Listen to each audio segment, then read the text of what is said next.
SSC পরীক্ষা 2022-এ অংশগ্রহণকারী শিক্ষার্থীদের জন্য অ্যাসাইনমেন্ট।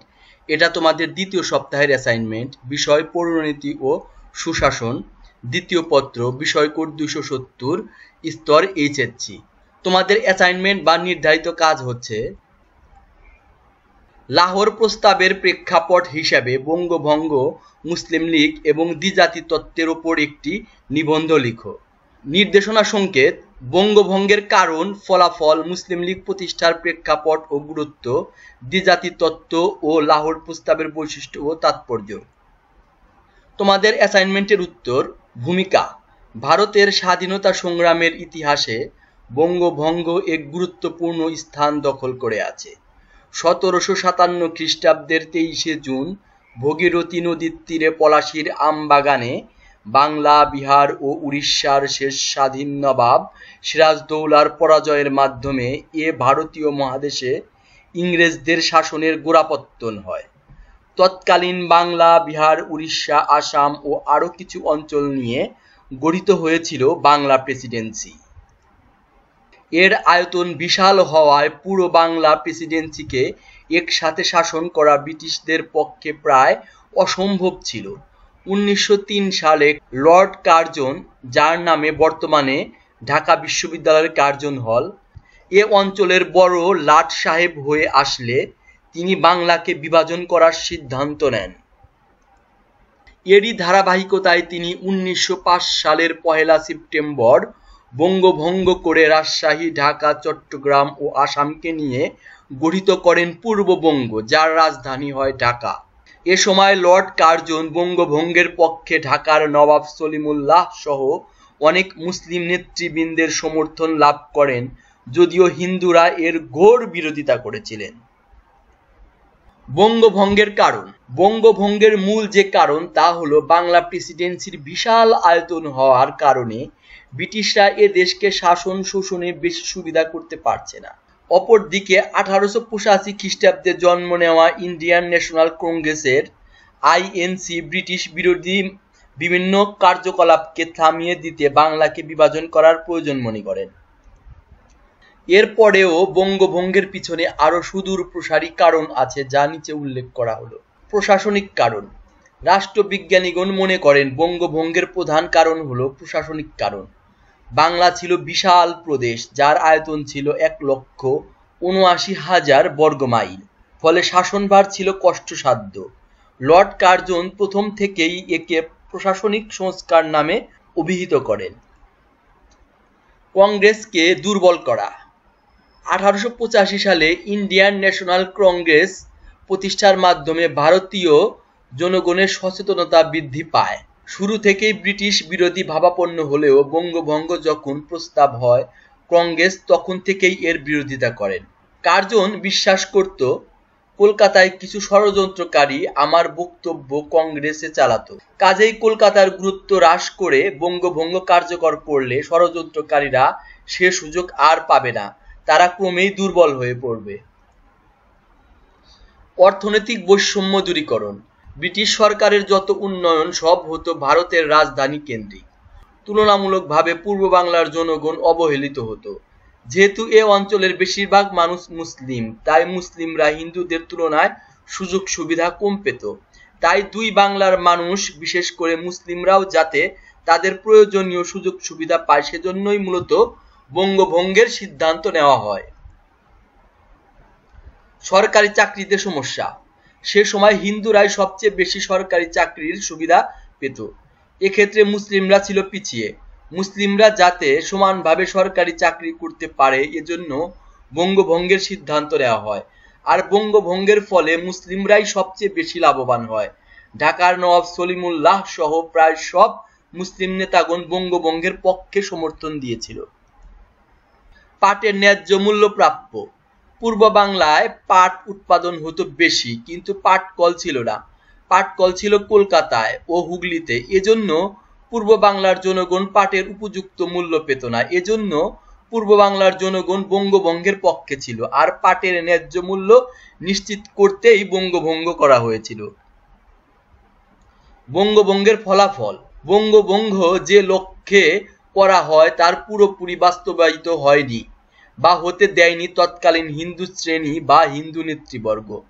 বঙ্গভঙ্গ আন্দোলনের শুরুতে এর বিরুদ্ধে হিন্দু জাতীয়তাবাদী নেতৃবৃন্দ বাংলা পত্র-পত্রিকা, ভারত ও ইংল্যান্ডের ইংরেজি পত্রিকাগুলো প্রতিবাদ করে। ঢাকার নবাব সলিমুল্লাহকে ইংরেজরা স্বপক্ষে আনতে সক্ষম হলেও বাংলার সমগ্র মুসলমান সমাজকে আনতে পারে নাই। 1905 সালের জুলাই মাসের ভিতরে এই আন্দোলনে স্থানীয় জমিদার এবং সাধারণ প্রজাদের সাথে চরমপন্থী দলগুলো শরিক হয়ে ওঠে। 1905 সালের 17 জুলাই খুলনাতে এই আইনের বিরুদ্ধে প্রতিবাদ স্বরূপ ব্রিটিশ পণ্য বয়কটের প্রস্তাব গৃহীত হয়। ক্রমান্বয়ে এই আন্দোলন ব্রিটিশ বিরোধী জাতীয়তাবাদী আন্দোলনের রূপ লাভ করে। এই সময় ভারতের অন্যান্য প্রদেশ এর প্রভাব ছড়িয়ে পড়েছিল। এক্ষেত্রে ব্রিটিশ বিভেদ নীতি দিয়ে মুসলমানদেরকে এই আন্দোলন থেকে সরিয়ে রাখার চেষ্টা করে ব্রিটিশরা ব্যর্থ হয়। 1905 খ্রিস্টাব্দের 23 সেপ্টেম্বর কলকাতার রাজার বাজারে মুসলমানদের এক বিরাট সভায় এই আন্দোলনের পূর্ণ সমর্থন জ্ঞাপন করা হয়। ক্রমান্বয়ে এই আন্দোলন তীব্রতর হয়ে উঠলে ব্রিটিশ সরকার কার্লাইল সার্কুলার জারি করে ছাত্রদের সভা সমিতি হরতাল নিষিদ্ধ করা হয়। এর প্রতিবাদে বাংলার যুব সমাজ নভেম্বর মাসে অ্যান্টি কার্লাইল সার্কুলার সোসাইটি গঠন করে। অবশেষে 1911 খ্রিস্টাব্দে বঙ্গভঙ্গ রদ করা হয়। মুসলিম লীগ প্রতিষ্ঠার প্রেক্ষাপট ও গুরুত্ব। মুসলিম লীগ ভারতের জাতীয় কংগ্রেসের প্রতিষ্ঠা লগ্ন থেকে ভারতের মুসলমানগণ কংগ্রেসের সদস্য হিসাবে কাজ করতে থাকে, কিন্তু কংগ্রেসের বড় নেতারা মুসলমানদের জাতীয়তা বোধ নিয়ে সন্দেহ পোষণ করেন এবং মুসলমান বিরোধী কার্যকলাপ শুরু করেন। এ অবস্থায় ভারতের মুসলিম নেতৃবৃন্দ উপলব্ধি করেন কংগ্রেসের মাধ্যমে তাদের স্বার্থ রক্ষা সম্ভব হবে না। কি অবস্থায় মুসলমানদের রাজনৈতিক, অর্থনৈতিক ও সামাজিক অধিকার আদায়ের লক্ষ্যে 1905 সালে মুসলিম লীগ গঠন করা হয়। প্রেক্ষাপট ও গুরুত্ব।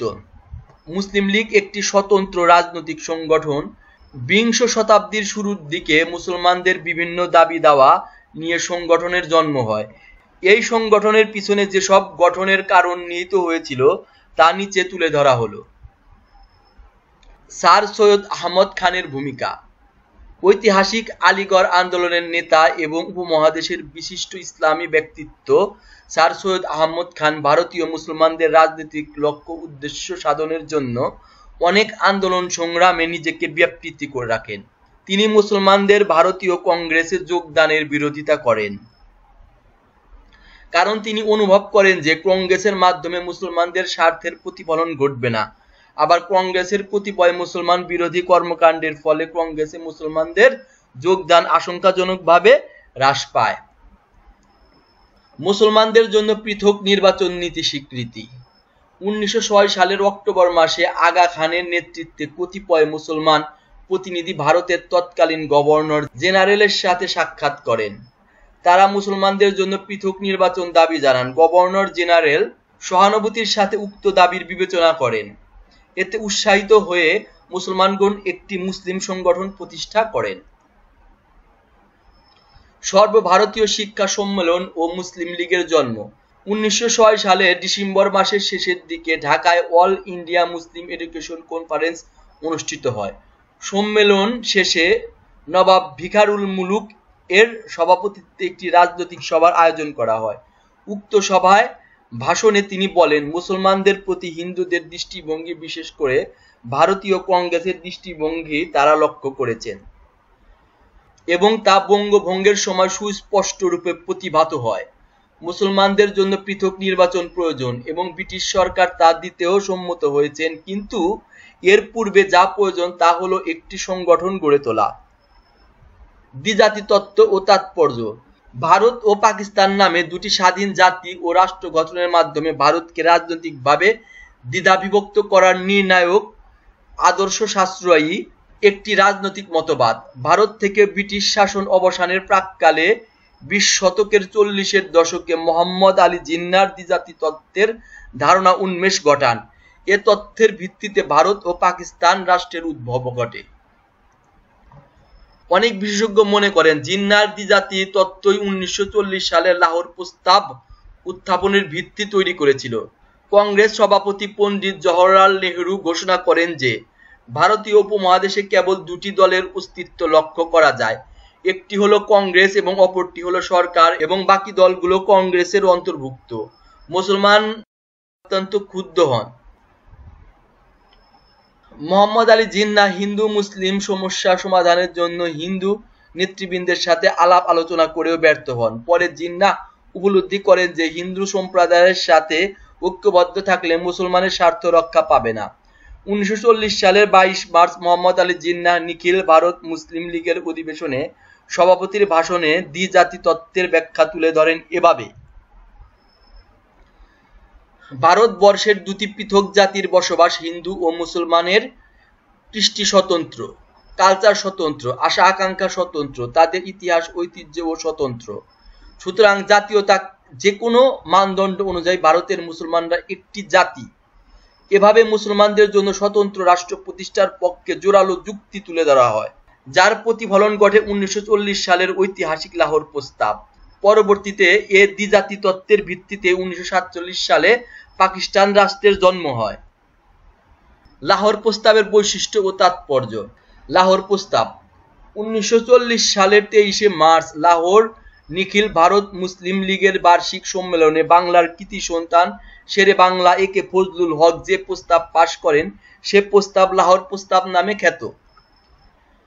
লাহোর প্রস্তাবে বলা হয়, ভৌগোলিক অবস্থান অনুযায়ী সন্নিহিত স্থানসমূহকে অঞ্চল হিসেবে চিহ্নিত করতে হবে।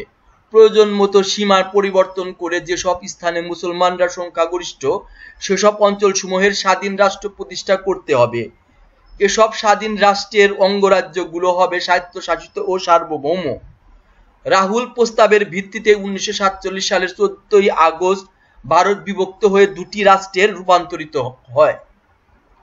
বৈশিষ্ট্য ও তাৎপর্য। 1940 সালের 23 মার্চ লাহোরে অল ইন্ডিয়া মুসলিম লীগ এর ভবিষ্যৎ কর্মসূচি নির্ধারণের জন্য যে অধিবেশন আহ্বান করা হয় ওই অধিবেশনের লাহোর প্রস্তাব গৃহীত হয়।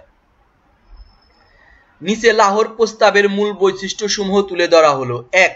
ভারতবর্ষকে বিভক্ত করে এর উত্তর পশ্চিম ও পূর্ব অঞ্চলে মুসলমান সংখ্যাগরিষ্ঠ এলাকাগুলো নিয়ে স্বাধীন রাষ্ট্রসমূহ গঠন করতে হবে। 2. উল্লেখিত স্বাধীন রাষ্ট্রসমূহের অধীনে ইউনিট বা প্রদেশগুলো স্বায়ত্তশাসিত ও সার্বভৌম হবে।